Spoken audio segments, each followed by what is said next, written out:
My name's AmITheA, and until last week I thought loyalty meant love. Turns out loyalty just makes you easier to throw away. It happened on my 29th birthday.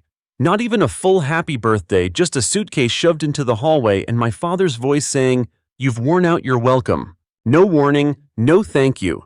Just the emotional equivalent of a boot to the ribs. I'd paid their bills for years. Grocery money, mortgage gaps, their subscription TV. I once skipped my own dental work so my mom could fix her car. And now I was… what a burden. But this isn't a sob story, it's the start of something better. Or at least something real. Let me take you back to how this storm really started. The sky was bruised purple when I pulled into my parents' crumbling driveway in Elmbrook, Illinois. October air bit through my coat as I stepped out clutching a bakery box like it held something sacred. Inside, a cheap vanilla cake. $18.99. Happy birthday, AmITheA scribbled on top in half-hearted red icing. The cashier didn't even ask if I wanted candles. I didn't correct her. I wasn't expecting a party, not even a card, but I hadn't expected this. Inside the house felt colder than usual, quiet in a way that didn't feel peaceful, more like a space right after something breaks. Dinner was already on the table when I walked in. My dad Peter didn't look up from his seat at the head of the table. Just said, "You're late." I shrugged out of my coat, set the cake quietly on the counter and said flatly, "Stayed late at work." Mom didn't speak, just moved food around her plate with her fork like she was trying to find an escape tunnel under the mashed potatoes. No happy birthday, not even eye contact. I sat down. The meal was bland and silent. A meatloaf sat in the center like a centerpiece of mediocrity. Dad drank, Mom chewed. I moved food around my plate, appetite completely gone. Halfway through dinner, Peter slammed his fork onto the plate with a metallic crack. "You need to go," he said. Just like that. Like it was a line rehearsed in the mirror. Mom flinched, didn't argue. I stared slow and still. "Go! You're almost 30, he snapped. "You think freeloading's cute at your age? Time to grow up." "I pay the electric," I replied, calm. "I paid the heating last winter. Bought your car battery, remember?" Dad laughed, one sharp bark. "A few favors don't buy you lifelong rent." Lifelong. I'd been home for less than 3 years after a layoff and a rent increase forced me back. In that time, I'd covered more bills than both of them combined. And still here I was the villain. I looked at my mom. Nothing. Her jaw was clenched so tight her cheek twitched. This wasn't spontaneous, it was coordinated, planned. My birthday wasn't a day to celebrate, it was a deadline. I stood up, chair legs screeching across tile. "Got it," I said. Dad smirked like he'd won. Mom stayed frozen, ashamed, but not enough to stop him. I picked up the cake on my way upstairs. One candle was missing from the box. Symbolic, I guess. In my room, the air felt like stale regret. I sat on the edge of the bed and stared at the half-packed suitcase in the corner. I had started it 2 weeks ago, like some part of me already knew. My fingers moved without thinking. Folding clothes, checking chargers, digging out my savings folder. My mind was cold and quiet like a machine kicking into gear. This wasn't just a betrayal, it was confirmation. They didn't love me. Not the way I thought they did. They loved what I could do for them. Let me tell you something. When my mom called me crying last winter because her car died on a snowy road, I left work early, paid for the tow, and bought her a new battery. When Dad cracked a molar and refused to see a dentist, I paid in cash money I'd been saving for a deposit on my own place. No thank you, no recognition, just more requests. The day the roof started leaking, guess who was on the ladder with a tarp and a hammer? Not him. He was inside watching game shows shouting about shoddy contractors.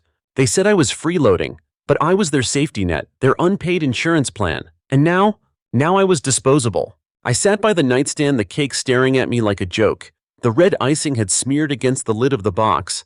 Happy was almost unreadable now. Without thinking, I pushed it off the table. It landed face down on the carpet. I didn't care. "Happy birthday, AmITheA." I didn't cry. I didn't scream. I just stood up, opened my laptop, and logged into my bank account. Time to clean house. Within minutes, I had canceled the auto pay for electricity, water, gas, and internet. They were all in my name. They didn't even know that. I opened the account my mom had insisted we keep joint for emergencies. I emptied it. Transfer complete. They wanted me gone. Fine. But they were going to learn what it meant to lose the person who held the scaffolding together. Downstairs, I could hear the murmur of the TV, Peter's laugh crackling through the vents. Oblivious. Content. Like they hadn't just ripped the last thread holding us together. I took one last look at my room, the place I'd tried to make feel like home again. But it never was. Not really. And now it never would be. By the next morning, the silence in the house had changed. It used to be a background hum, resentment tucked behind closed doors and turned up TV volumes. Now it was different, raw, exposed. My parents didn't know yet that I'd cut the wires holding their comfort together, but they would soon. I showered, dressed, and walked down the stairs like it was any other Thursday. The smell of burnt toast greeted me. Peter sat at the kitchen table scrolling on his phone, coffee in hand. Mom was already in her bathrobe, microwaving something with that nervous twitch she got when the world wasn't working the way she liked it to. She didn't look up. I poured myself a glass of water, sat across from him, and waited. Then it happened. The TV in the other room flickered, went black. Peter frowned, tapped his phone a few times, then looked up. "Wi-Fi's down." I sipped my water and said nothing. He stood up, walked to the living room, and tried the TV. "Jesus, it's all off," he barked. "Internet cable." Mom's voice came shaky from the kitchen. "The water pressure's low too." I didn't flinch, just stood up, took my glass to the sink, rinsed it out, and dried it with a towel. "AmITheA," Peter said, storming back into the room. "Did you mess with the bills?" I turned around slowly. "You told me I don't live here anymore." "Don't be cute." "I'm not," I replied. "I just stopped paying for things I'm no longer part of." The look on his face, pure fury. "What the hell is wrong with you?" he barked. "After all we've done for you." That was it, that line. I nearly laughed. "All you've done for me," I repeated, letting the words hang there like a bad smell. "What exactly would that be, Dad?" Silence. Mom shifted, eyes darting between us. She opened her mouth, then closed it again. Typical. I grabbed my bag and headed for the front door. "AmITheA, you're being childish," Mom called after me. I didn't stop, didn't turn around. Because walking away wasn't childish. It was survival. Nora was already awake when I arrived at her place, hoodie half-zipped and coffee in hand. Her apartment smelled like cinnamon and lavender oil, warm, safe, lived in. "You okay?" she asked, stepping aside to let me in. "No," I said, tossing my bag on the couch, "but I'm getting there." I told her everything. The dinner, the cake, the eviction, the quiet cuts I'd made through every financial artery they depended on. She didn't gasp or pity me. She just listened, nodded, and handed me a fresh mug. Sometimes she said, "You don't win by yelling. You win by letting go." By noon, the storm had begun. Missed calls, 8 of them, Mom, Dad, a random number I didn't recognize, probably a neighbor. I let them sit there. Then came the texts. "Mom, honey, something's wrong with the internet. Can you look at it?" "Dad, I hope you're proud of yourself." Unknown number, AmITheA. "It's Mrs. Janik next door. Your dad says you canceled the heat. Are you okay?" They weren't worried about me. They were worried about the cold creeping into their bones. I turned my phone off. Later that evening, Nora dragged me to a fall fair down at the church green. Bonfires, pies, kids in costumes, Elmbrook trying its best to be Hallmark. It was supposed to be a distraction, but word spreads fast in a small town. I spotted Peter by the cider booth, red-faced, animated, telling anyone who would listen how his ungrateful daughter had abandoned them. "She lived off us for years," he said loudly. Then she pulled the plug on everything. People listened. Some nodded, but not all. One woman, Mrs. Clatt, who'd seen me mowing the lawn at age 12, shook her head. Another whispered something behind her scarf. I didn't confront him. I didn't need to. Because the truth has a way of leaking out, and it was starting to seep through the cracks in his story. Back at Nora's, we sat on the floor eating leftover chili, scrolling through my DMs. Some of the messages were kind. "Hey, I heard what happened. You okay?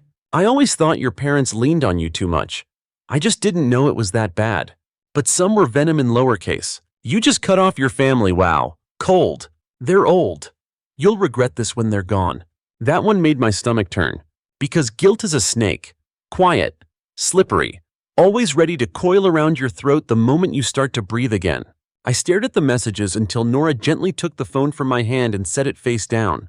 "They didn't raise you," she said. "They drained you." The next morning, I woke up to a message from Tyler, my cousin, one of the few family members who had eyes. "Guess what Dad says? Your mom's crying now. Tells everyone you ruined Thanksgiving." Classic. I rolled my eyes, then replied, "Guess they'll have to cook their own turkey." His response, "Finally, about damn time." I spent the rest of that day building something I should have done years ago, a firewall. Not for tech, for me. I blocked numbers, deleted group chats, removed my name from old accounts I'd been tied to since college. Nora watched quietly from the kitchen, pouring tea and letting me rebuild my autonomy one click at a time. Because leaving isn't just walking out the door, it's untangling every thread of yourself from people who've tied you down. By that evening, a weird calm settled over me, Like I'd been clenching my jaw for years and finally remembered how to breathe. I stood by the window watching headlights pass outside Nora's building, and I knew I wasn't going back. Not for the holidays. Not for apologies wrapped in guilt. Not for more gaslighting disguised as love. I was done. Not bitter, not angry. Just done. I didn't post anything until I did. It wasn't planned. There wasn't a dramatic piano score playing in the background while I typed. No slow-mo montage. Just me, Nora's dining table, a cup of reheated coffee, and the ache of being misunderstood for too long. It started with one sentence. Since everyone seems to have questions about what really happened, here's what they never told you. That's it. No hashtags, no screaming. Then I attached the files. Screenshots of utility bills in my name, mortgage payments, receipts from emergency car repairs, a dated email from our landlord thanking me personally for covering a month they were short, and a few photos me up on a ladder fixing the roof while Peter sat inside, beer in hand. Then I posted the thread. No emojis, no threats, just facts laid bare. And then I closed the laptop and walked away. Because I wasn't doing it for validation. I was doing it so they couldn't rewrite my silence into guilt. The response? Wild. It started slow. A few likes, a couple of shocked comments, then the shares started. People I hadn't spoken to in years reached out. I always wondered why you never left that house sooner. I remember seeing you walk to work in snow while your dad drove past you. You were never the problem, AmITheA. We just didn't want to admit what we saw. Within hours, the narrative they had spun was unraveling thread by thread.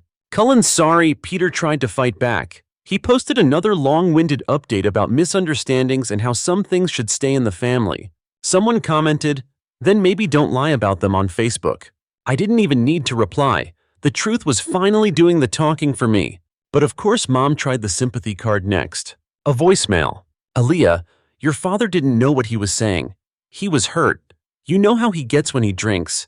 He didn't mean for all of this to go public. And then the kicker. Can you please take your post down?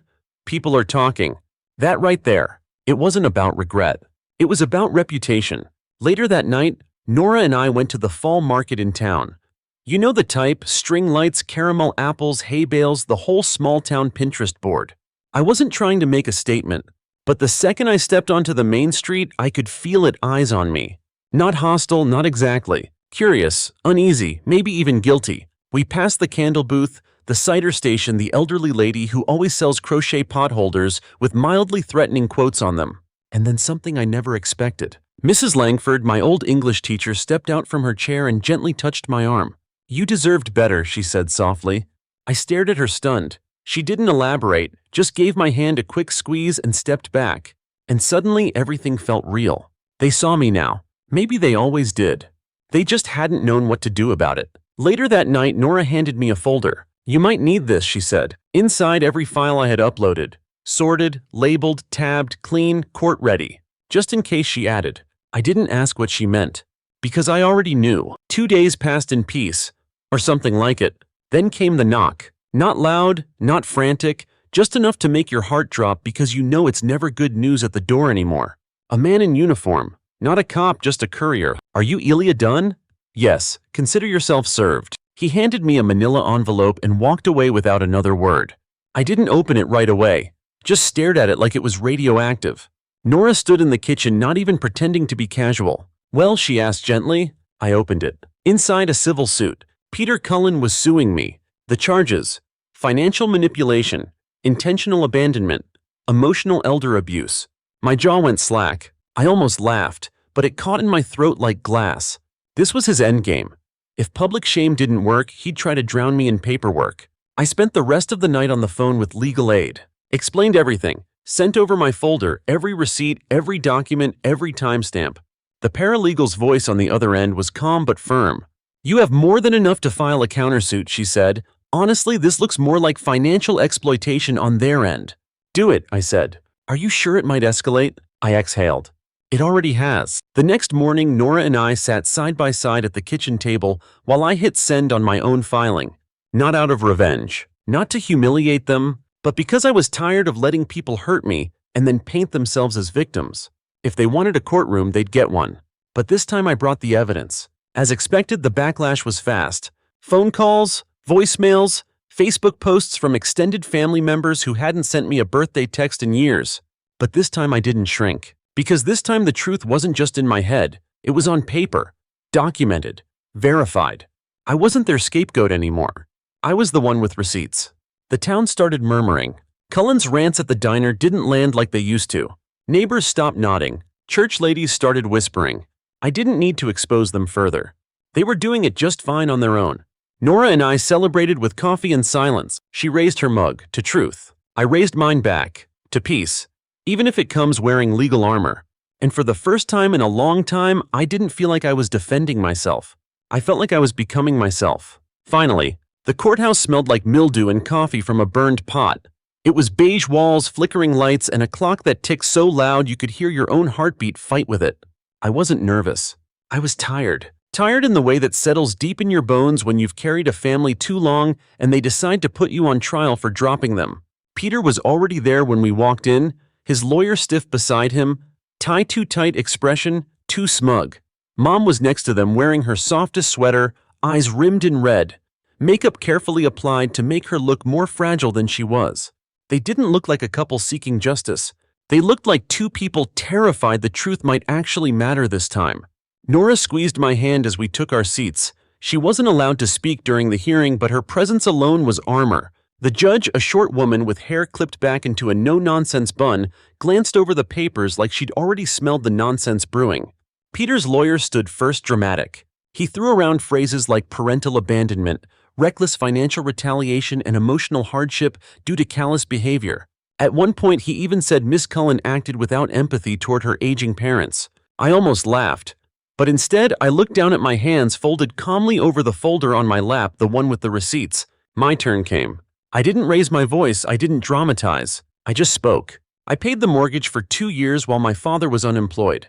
I paid for car repairs, utilities, groceries, their internet, their insurance, even their dental work. I opened the folder and slid a stack of papers forward. Here are the statements, the receipts, and the bank transfers. All in my name. The judge flipped through them with tight, deliberate motions. Then I said it. They called me a freeloader the night they evicted me. On my birthday, after 3 years of financial support, they sued me not because I abandoned them, but because I stopped funding them. Silence. Thick, real, unavoidable. Peter's face turned blotchy red. Mom dabbed her eyes with a tissue she'd barely used. The judge looked up and said, "Do you have anything else to add, Miss Cullen?" And I replied, "Just that you can't sue the glue after it's gone. Especially when it was the only thing holding your house together." It took 2 weeks for the court to respond, but when the letter arrived, it was blunt and beautiful. Case dismissed. No damages owed. My countersuit, financial exploitation of an adult child, was being reviewed. I sat on Nora's couch, the letter in my hand, and felt something I hadn't in years. Stillness.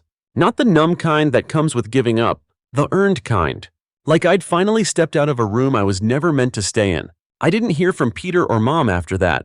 Not directly. But the town, they buzzed. Peter stopped showing up at the diner. Mom stayed home from church. People who used to parrot their pity posts now watched them with a new kind of quiet, the kind reserved for those who got caught mid-lie. One afternoon, I passed Mrs. Benson, my old Sunday school teacher, at the grocery store.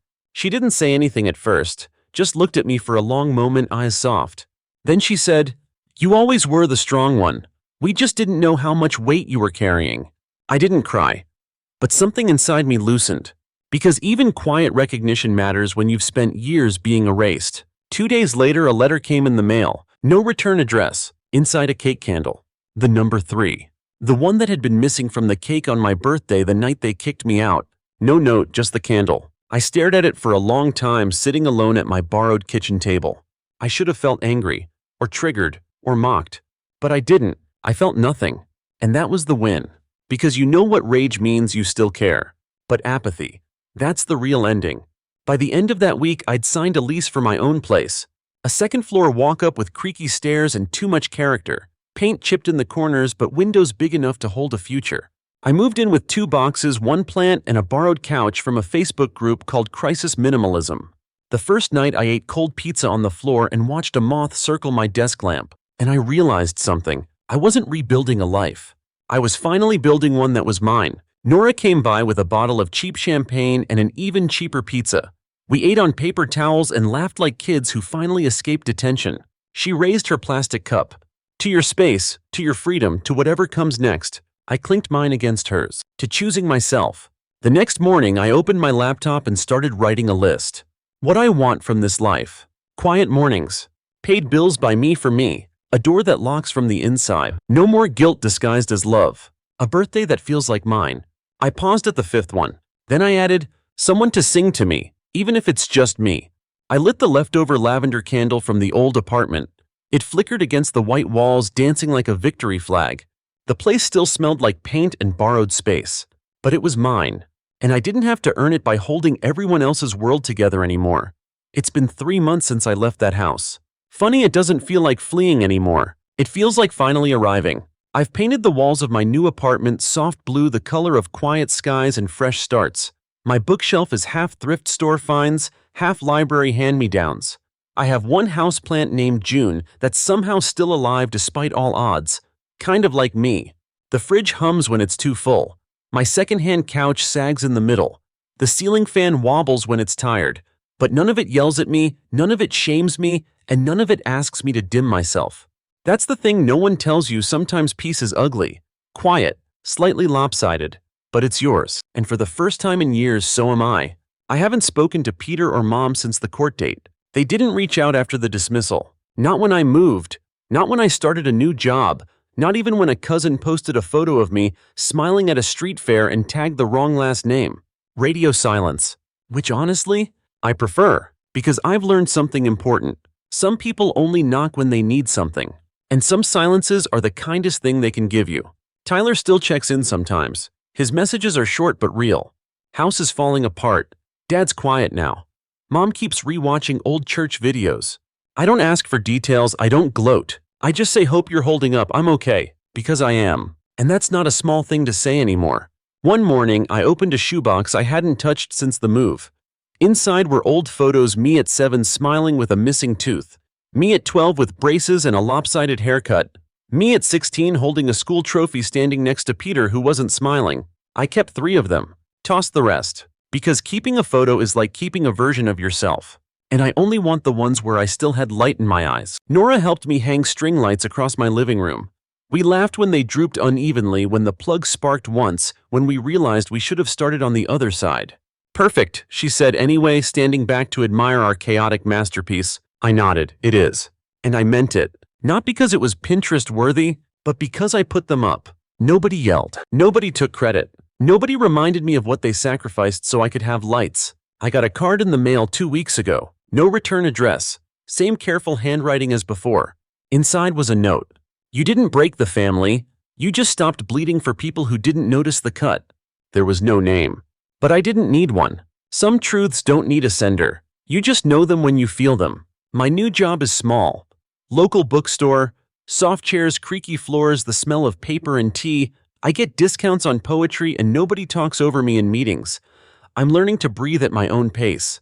Sometimes someone comes in who knew me from before. They don't always say anything. Sometimes just a glance. Sometimes a whispered, I read your post. I nod, thank them, offer a bookmark. Because I'm not here to argue anymore.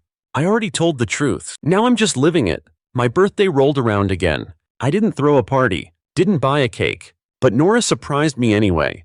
She showed up with a tiny cupcake, a single candle stuck in the middle, and a post-it that said, "This year light it yourself." I did. No one sang. But I hummed to myself, and I made a wish that didn't involve anyone else's approval. At night I still get quiet sometimes, still hear echoes of old arguments, old versions of myself begging to be chosen. Still feel that muscle memory, the urge to explain, to fix, to go back. But I don't, because healing isn't loud, it's not linear, and it doesn't come with applause. It comes when you look in the mirror and finally like the person who walked away instead of the one who stayed to prove a point. Sometimes I write letters I'll never send. To Mom. To Peter. To the girl I used to be. I fold them carefully, seal them, and slide them into a drawer marked unsent. Because some closures don't come from confrontation. They come from choosing not to reopen the wound, just to prove you were bleeding. People ask if I forgave them. Here's the truth.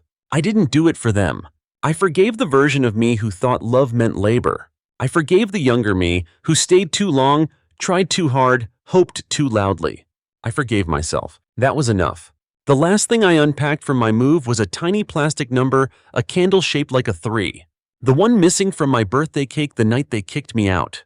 I placed it on the shelf next to a plant, a paperback, and a photo of me laughing with Nora. I don't light it. I don't need to. It's just a reminder. Some holes get filled with peace, not people. If you've made it this far, maybe you've carried something heavy too. Maybe your version of home broke your back instead of catching your fall. Maybe you're still bleeding for people who call your wounds drama. Let me tell you something. You are not a burden for needing peace. You are not selfish for cutting ties that were choking you. And you are not heartless for choosing yourself. You are free, and freedom, it doesn't always look like fireworks. Sometimes it looks like string lights that hang a little crooked. Sometimes it sounds like your own breath slow and steady in a quiet room. Sometimes it's a candle you light for yourself. Because no one else ever did. Have you ever walked away from the people who were supposed to love you just to survive? Drop your story in the comments. I'll be reading. And if you're still carrying it, maybe today's the day you set it down. Because I did. And the last thing I carried was peace. Story 2. Let's get this straight. My mom didn't say my son couldn't come to Disneyland. She said he'd ruin the vibe. Her exact words, by the way. Said over the phone like she was planning a wedding and my 7-year-old was a drunk uncle. You know how Max gets, she said, sipping her fake concern like it was a cocktail. He's just a lot. And this trip needs to be smooth. Translation. My son isn't cute enough for her Instagram. But sure, let's rewind. A few months ago, she called me all excited. Family Disney trip, she chirped like she hadn't spent the last 3 years forgetting Max's birthday. She wanted to take her grandkids make memories before they grow up. She pitched it like it was a joint family dream. Said we'd all go, me, Max, my brother Josh, his wife Carla, their kids Ellie and Ethan. I said yes immediately. I'd just gotten a promotion and had some savings. When she asked if I could help lighten the load with bookings, I transferred the money that same day. Flights, hotel passes, the works. I paid for most of it. Because I'm the responsible one. The divorced mom with the stable job and no life. Their words, not mine. Anyway, 2 weeks later, my mom calls again. So we've been thinking, she says, voice suddenly soft. There might not be room for everyone at the hotel. It's kind of tight. Maybe you and Max could do the next one. Next one, like a consolation prize. I didn't argue, I didn't yell. I just told Max, hey buddy, looks like we'll do our Disney trip a little later. Maybe even better than grandma's. He nodded. Kids are resilient, but I saw it. That flicker of disappointment he tried to hide.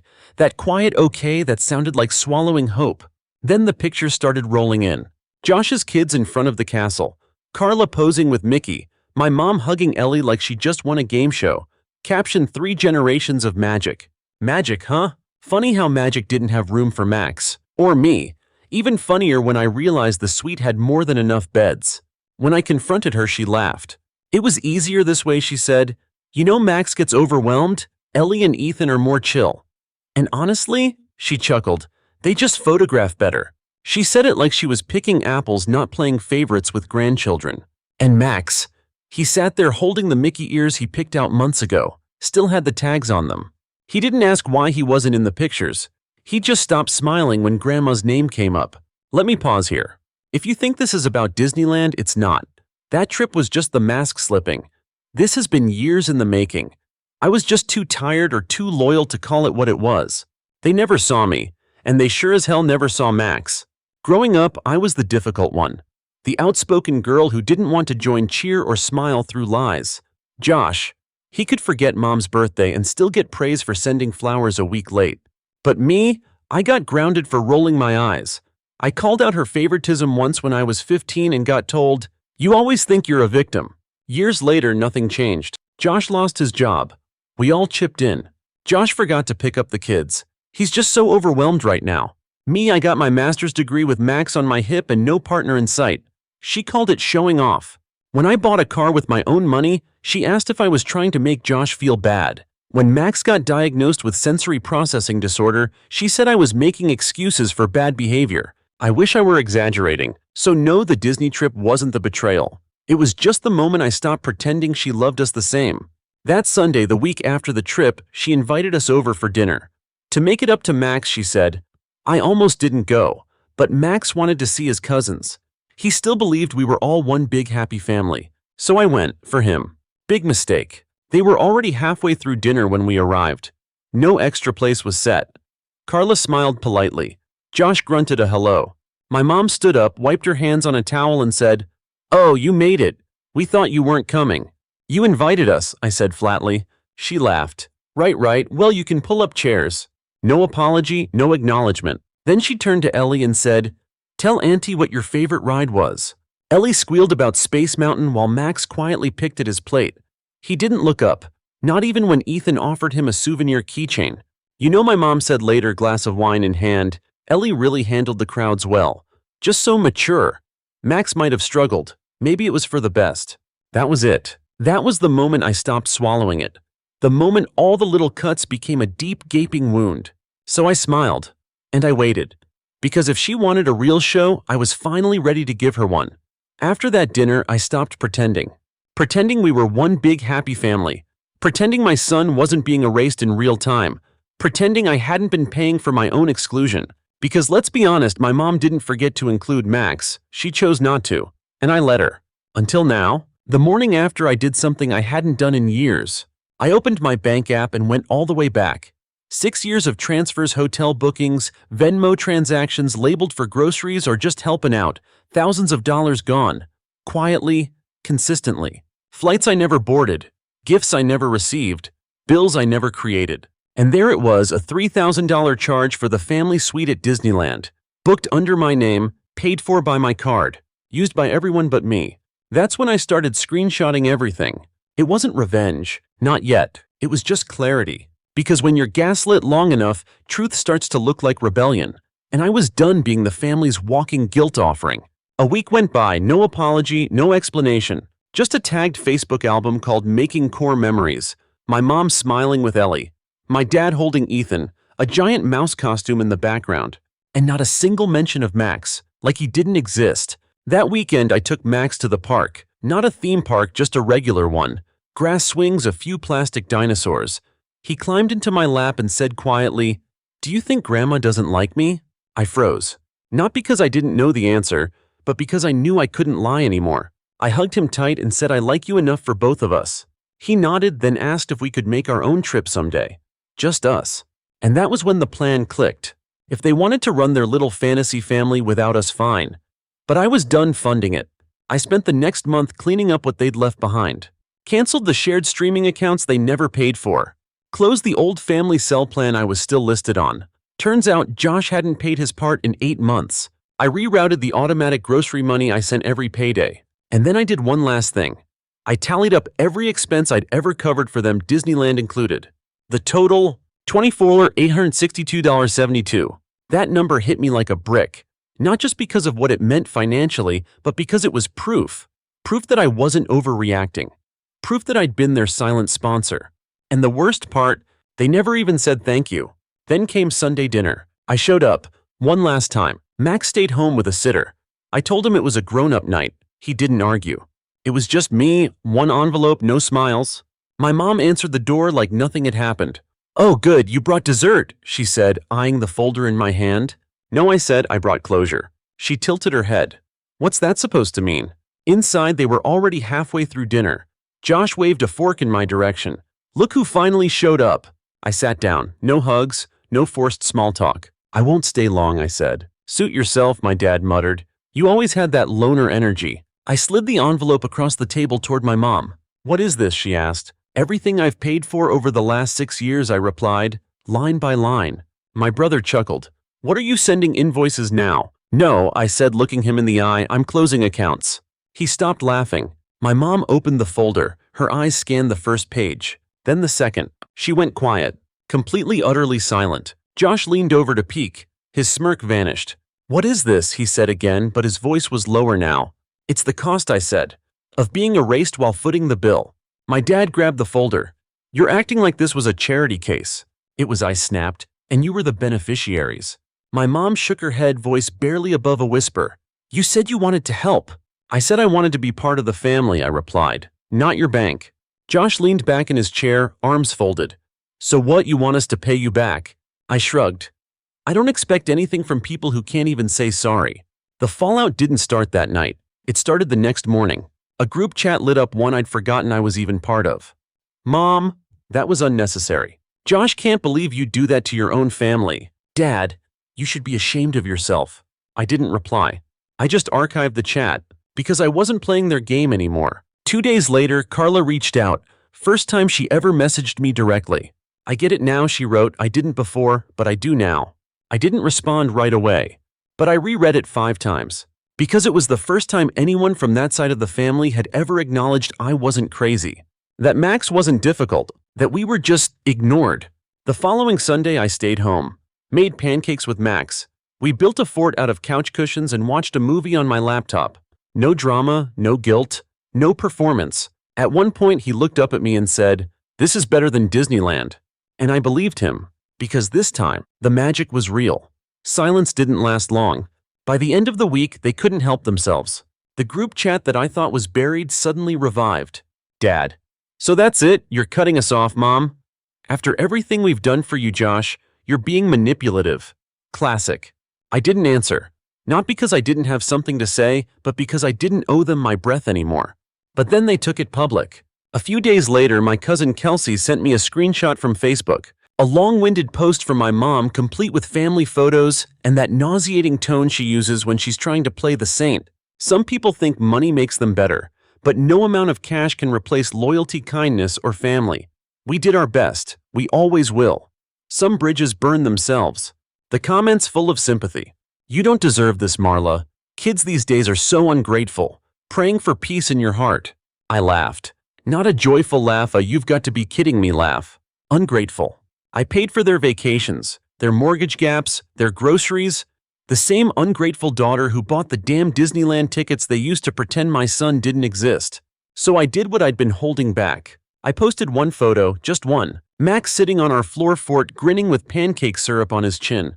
The caption, "We didn't go to Disneyland, but I got to watch my son smile without having to prove he deserved it." No names, no drama, just truth. That post didn't go viral, but it spread quietly, steadily across the same community that had been spoon-fed my mother's version. And slowly the narrative started to shift. That week, Carla messaged me again. "You were right, she's always played favorites. I just didn't want to believe it." Then a follow-up. "Josh is furious, says you're trying to embarrass us." I typed out a dozen responses, deleted all of them, finally sent, "If he's embarrassed, it's not because I lied." 2 days later, my dad showed up at my work. I was walking out of the building, coffee in hand, when I saw his car pull up. Same battered pickup, same cracked bumper. He got out slowly, like he had every intention of making a scene. "Can we talk?" he asked, as if we hadn't said everything already. "No," I said, not stopping. He followed me down the sidewalk. "You're blowing this out of proportion." Out of proportion, I turned to face him. "You excluded my child. You took money for a trip and left us behind." His face tightened. "You were always too sensitive." "No," I said. "I was just always quiet. There's a difference." He scoffed. "Your mom's been crying every night. Then maybe she should apologize instead of writing Facebook posts." He opened his mouth again, but I cut him off. "You don't get to weaponize her tears. Not after everything you let happen." That stopped him, for a second at least. Then he dropped the final card they always play when the lies stop working. "We're still your family." I nodded slowly. "You were. But family shows up, family sees each other, family doesn't erase your kid from a trip you paid for." Then I turned and walked away. He didn't follow. The next week, Max got invited to a classmate's birthday party. First time in months. I almost said no, I wasn't ready for the small talk the other parents. But Max wanted to go, and I'll never forget what happened when we got there. He ran off to join the other kids, and I stayed back, awkward, hands in pockets, trying not to look out of place. One of the moms, Rachel, I think, walked up to me. "I saw your post," she said. I blinked. "What post?" "The one with Max. The pancake fort." "Oh, yeah." She smiled. It was honest, brave. Then she leaned in a little. "You'd be surprised how many of us are in your shoes. Giving, trying, getting nothing back." I nodded, throat tight. She patted my arm. "You're not alone." Later that night, I checked my inbox. Dozens of messages. Not from family, but from acquaintances, friends of friends, old coworkers. People who'd seen the post. People with their own stories. Estranged siblings. Favoritism. Financial guilt. Forgotten birthdays. A pattern. A wound we all carried but never talked about. I didn't reply to most of them, but I read every word. And it hit me. They weren't just angry I spoke up. They were angry I stopped playing the role. The helper. The good daughter. The quiet one. They weren't mourning the loss of me. They were mourning the loss of control. Then came the final straw. My mother showed up at my house. No warning, no text, She stood on the porch holding a bag of leftover souvenirs from the trip. "Thought Max should have these," she said. I stared at her. "You had your chance," I said. "You could have brought him with you. You could have told the truth." She held the bag out again. "Don't do this." "You already did." Her face fell. "I was trying to make memories." "You did," I said, "just not the ones you think." She hesitated. "You're not perfect either, you know." "No," I said, "but I show up. I don't fake love for the camera." I didn't invite her in, didn't ask her to explain, didn't accept the souvenirs. I just closed the door. Soft, final. The next morning, Max found the bag on the porch. Inside were mouse ears, a t-shirt 3 sizes too big, and a postcard that read, "Wish you were here." He looked at me and said, "She doesn't get it, does she?" I smiled. "No, buddy, she really doesn't." He handed me the postcard. "We can throw it away." So we did, together. A week after my mother left the souvenir bag on my porch, I noticed Max stopped asking about her. "No more will Grandma come visit no more? Do you think Uncle Josh misses us?" Nothing. Just peace. Kids always know more than we give them credit for. He'd read the situation in his own way and made up his mind before I even did. He didn't need to be told he was unwanted. He just needed to feel what it was like to finally be enough. That month we started new traditions. Fridays became movie nights, real ones with popcorn and lights off and commentary from Max that rivaled the DVD extras. Saturday mornings, library runs. Max picked out whatever books he wanted. No rules, no that's too old for you, just curiosity and freedom. And Sundays, we cooked. Well, he stirred pancake batter and I tried not to burn anything, but we called it cooking. Every bite tasted better than the meals I used to make and bring to those family dinners where everyone but Max got a seat at the adult table. Now he had the only seat that mattered. Of course the messages kept coming. Fewer but just as manipulative. "Josh, you seriously think you're the only one who's ever been hurt? Dad, you're blowing everything up over one misunderstanding. Mom, you'll regret this when Max grows up without a family." That last one made me pause. Because Max is growing up without them. But he's not growing up without family. He's growing up with someone who sees him, listens to him, never makes him feel like a backup plan. And honestly, that's more family than I ever had. Late one night, I was cleaning out a drawer and found an old folder of photos, actual printed ones from years ago. Back when I still believed we'd all come around. Back when I was still trying to earn my place. I flipped through them. Max's 3rd birthday, everyone looking at the camera but him. A Thanksgiving photo where my mom had cropped him halfway out of the frame. A beach trip I barely remembered, but there it was. Josh's kids building sandcastles while Max played alone 10 feet away. I stared at that photo for a long time. Then I picked up a pen. On the back I wrote, "He was always there, you just didn't look." I didn't burn it, didn't throw it away. I kept it. Because forgetting the past isn't healing. Understanding it is. In May, Max had his school's art show. His drawing was front and center, a crayon portrait of 2 stick figures sitting on a blanket under a tree. One big, one small. Me and him. Above it he'd written, "My favorite place is anywhere with my dad." The teacher told me he worked so hard on this, said he didn't want to draw Disneyland because that wasn't a real memory. I swallowed a lump in my throat. That's because it wasn't. She looked at me confused. I didn't explain. I didn't need to. The drawing said enough. That summer I took some of the money I used to send to my parents and booked a weekend cabin for Max and me. Just 2 nights. Nothing fancy.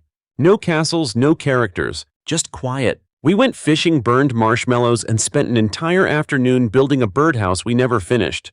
Max said it was the best trip of his life. And not once did he ask for his cousins, or his grandma, or anyone else. Because it wasn't about what we did. It was about who showed up. The final message came on Max's birthday. An e-card from my mom. A stock image of balloons and a generic message. "Hope you have a wonderful year. Love, Grandma." That was it. No video call, no gift, no questions about what he liked. Just a 5-second click sent to clear a conscience. I didn't show it to Max. Instead, I let him open a card I made, simple construction paper, hand-drawn stars inside, joke from our pancake Sundays. He laughed so hard he nearly spilled juice on it. That moment, more magic than every dollar I ever spent on them. People ask me sometimes, coworkers, online, friends, even new faces who read my post and reach out privately. Do you ever regret it? Do you wish you could go back and fix it? Would you let them back in if they apologized? Here's what I say. No, I don't regret walking away. I regret staying as long as I did. I regret all the years I begged them to see Max when he was already shining brighter than any fake family photo they ever posted. I regret trying to buy my place at a table that was never set for me in the first place. But now, I have a new table. It only has 2 chairs, but it's solid and warm and real. Max is older now, wiser too. He doesn't ask about them anymore, not even when we pass stores with Disney merch or see photos of cousins online. He just holds my hand a little tighter when we walk past, not out of fear, out of trust. And I hold his back a quiet promise that says, "You'll never be invisible again." We made a scrapbook last week. His idea. He wanted to document our best days. The first page, the fort with the pancakes. The second, a blurry photo of us hiking both mid-laugh wind in our hair. The third, a drawing he made him and me standing in front of a house. No labels, no fancy captions, just one sentence written in thick, careful letters. "This is my family, we show up." And honestly, that's all anyone ever wants, isn't it? To be chosen, to be shown up for, to be seen. So let them have Disneyland. Let them have the perfect pictures and the rehearsed captions. Let them keep their curated fantasy. I'll take my son's laughter, his drawings, our Sunday pancakes, and his voice saying, "You're my favorite person."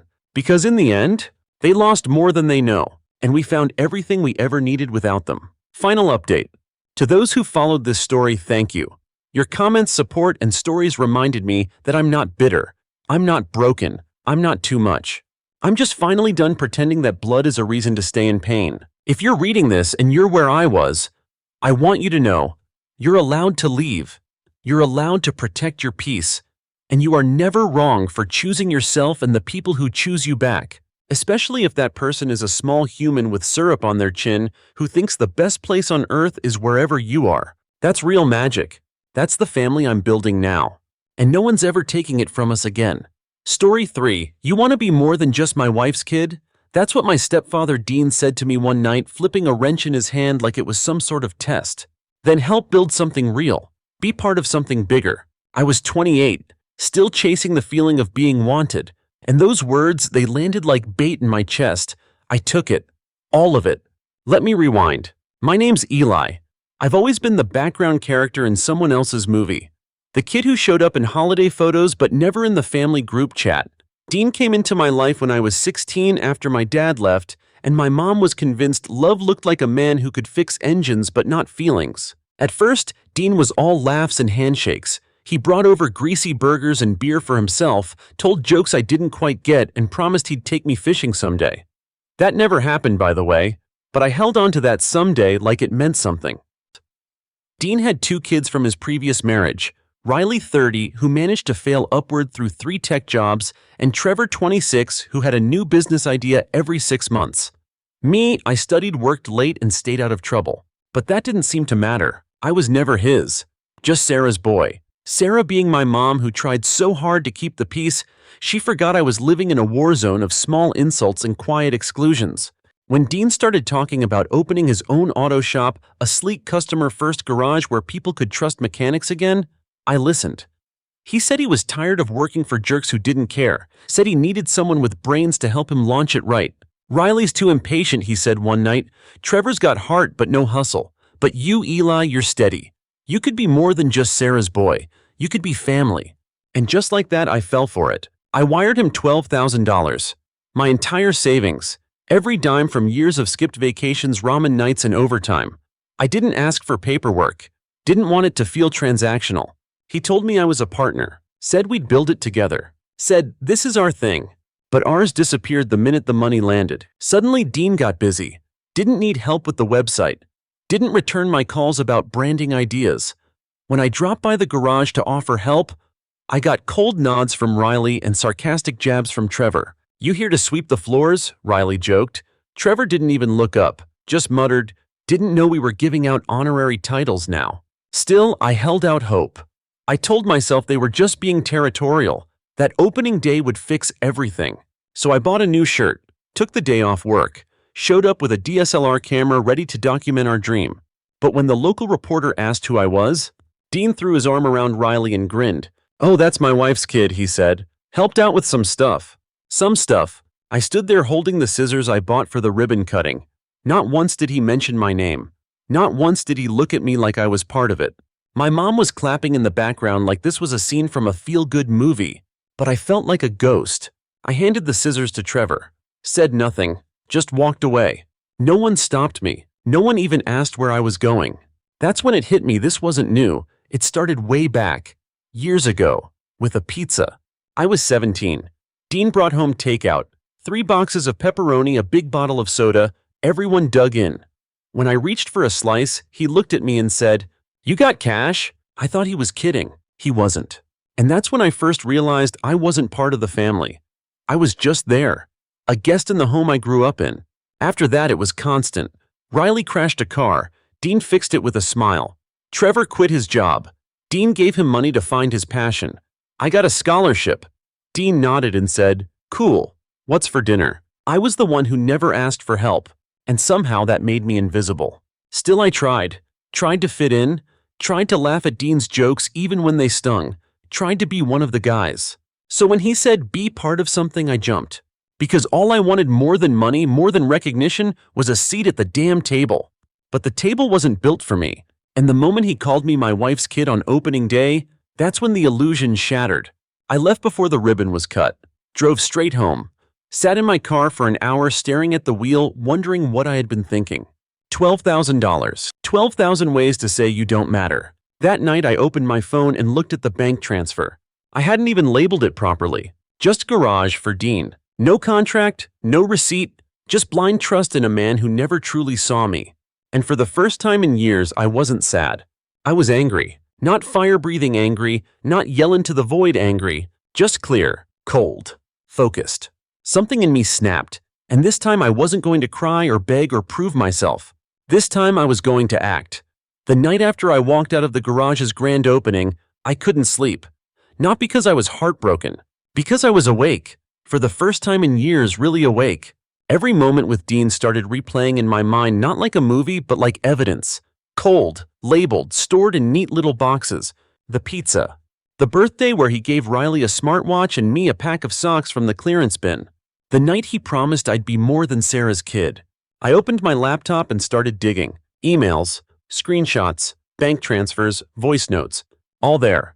Proof that I didn't just help out with some stuff. I funded the launch. I was promised partnership. I gave him trust and he cashed it like a check he never planned to repay. The next day I made a call. It rang 3 times before someone picked up. Marcus Law Firm, this is Layla. Hi, I'm looking for legal advice regarding a financial agreement. It's complicated. She put me on hold. 10 minutes later, I was explaining everything to a man named Daniel Marcus. Calm voice, asked sharp questions, didn't interrupt once. When I finished, there was silence. Then you may not have a contract, Mr. Adams, but you might have leverage. That word again, leverage. Daniel explained it simply. If I gave Dean the money based on verbal assurances, and if I had text or audio proof of that promise, I could build a strong claim. Especially if Dean used my funds to open a business and deliberately excluded me. "Do you want your money back?" he asked. "Yes," I said, "but I want something else more." "What's that?" "I want them to admit I mattered." He paused. "That's harder than court, but not impossible." So we got to work. Daniel drafted a letter, a calm professional notice of intent. It outlined the transfer-cited messages where Dean called me his partner and requested either a repayment plan or a formal update to business documentation reflecting my role. It wasn't a threat. It was a mirror. And Dean didn't like what he saw. 3 days after the letter was delivered, I got my first message from Riley. "You're really dragging us through legal stuff. You donated the money, man. That was on you." I didn't reply. A few hours later, Trevor, "What are you doing?" "You're gonna blow up the whole shop over a misunderstanding." A misunderstanding. I was erased, not confused. I didn't answer him either.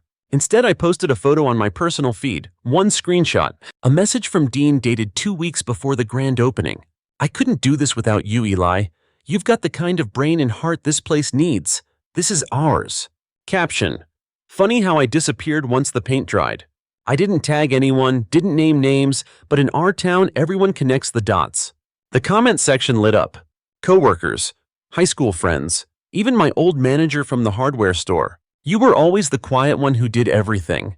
This doesn't surprise me. Didn't even see you in the news photos. Weren't you part of this? This makes me sad, dude." Then I got the call. "Dean." I let it ring. Then he texted. "Call me. Don't do this, Eli. We're family." That word again. Funny how family only meant something when I pushed back. I stared at the message for a while, then opened a folder on my computer labeled Proof.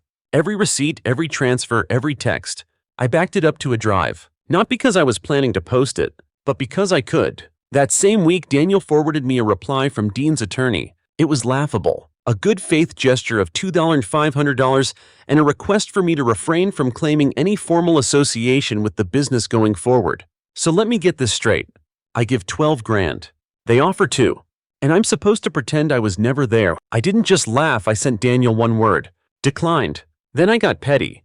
In the cleanest way possible, I updated my LinkedIn. Under past contributions, I wrote, provided early-stage investment and brand strategy for local auto startup. Financial input helped secure location equipment and launch campaign. Later excluded from operations despite initial verbal agreement. No drama, no names. Just facts. 2 days later, I got a message from a reporter from the local business newsletter. Hi Eli, I'd love to talk about the rise of silent investors in small-town businesses. Interested? I wasn't, but I replied anyway. Only if I can talk about how easy it is to be used when your last name doesn't match the banner. That piece didn't run, but the questions spread. People talked. Customers asked. An old teacher messaged me. I always saw you trying. Glad others are finally seeing it too.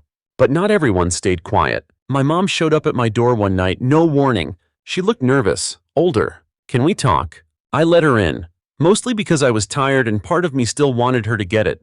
She sat on the edge of the couch, hands in her lap. I didn't know it was that serious, she said softly. You didn't ask, I said. You saw me standing there. You saw how he treated me. She looked away. I thought he was trying. I thought you were okay with it. I didn't yell. I didn't cry. I just said I was never okay. I just got really good at pretending. We sat in silence. Then she asked, what do you want from us? And I answered honestly, nothing. And I meant it. I wasn't trying to burn bridges. I just stopped building ones where I was the only one lifting bricks. The next week, Dean's lawyer sent a revised proposal, $13,000, and a written statement acknowledging my financial contribution to the business. I smiled. Not because of the money, because this was the first time Dean had to say formally that I was part of it. It wasn't printed on a brochure, not shouted at a ribbon cutting, but it was there, in writing. Proof. I mattered. So I took the offer, and then I did something unexpected. I walked away, not because I lost, but because I finally understood being included out of guilt isn't the same as being wanted, and I wasn't going to spend another year buying affection from people who only show up when they need something. The day I accepted the settlement, I expected to feel triumphant. Instead, I just felt calm. Like I had finally let go of something I'd been white-knuckling for years. Not just the money, not even the recognition, but the hope that if I did everything right, someone would finally call me family. I stopped hoping and started living. The first thing I did, I booked a solo trip. Nothing dramatic, just a long weekend by the coast in a tiny Airbnb that smelled like lavender and salt. I brought a journal, my old camera, and no expectations. On the second night, I stood barefoot on the porch watching the ocean breathe. In, out, like it had all the time in the world. That's when it hit me. For the first time in my life, I didn't owe anyone an explanation. Not for leaving, not for changing, not for putting myself first. I took a photo of the shoreline and captioned it, "Peace is louder than applause." Posted it, logged off, slept better than I had in months. When I got back, everything looked smaller. The garage, the arguments, the old texts I used to reread hoping for something real between the lines. I started cleaning out my apartment, not just stuff but memories. I deleted voicemails from Dean, tossed the hoodie Riley gave me one Christmas. Finally took down the family photo from my bookshelf. In its place, I put up the ocean photo. Because that version of me, calm, clear, free, was worth remembering. Meanwhile, life moved on. Dean and his sons kept posting cheesy slogans from the garage built on loyalty. 3 men, 1 mission, stuff like that. No one mentioned me, no one had to. The silence said enough. But something funny happened around that time. People I hadn't heard from in years started reaching out. Old classmates, a cousin I barely knew, even my former high school English teacher. One by one they said the same thing. I saw your post. That must have been hard. I'm proud of you. That sounded messy, but you handled it with grace. Thanks for saying what a lot of us feel but can't say. I didn't realize how many people walk around carrying family scars in silence. Being erased, overlooked, expected to be grateful for crumbs. And suddenly I wasn't alone anymore. I started writing. At first it was just journal entries, random thoughts, observations. Then I wrote a blog post called The Price of Being Invisible. It wasn't viral or poetic, just honest. I talked about what it's like to grow up in a house full of people who smile at you during dinner but never ask how your day was. What it feels like to pay for someone's dream and get edited out of the story. I posted it, closed the laptop. When I checked back 2 days later, it had over 1,800 shares. My inbox was full. People wrote things like, "This hit harder than I expected. Thank you. I thought I was crazy for feeling this way about my stepdad. You put into words what I never could."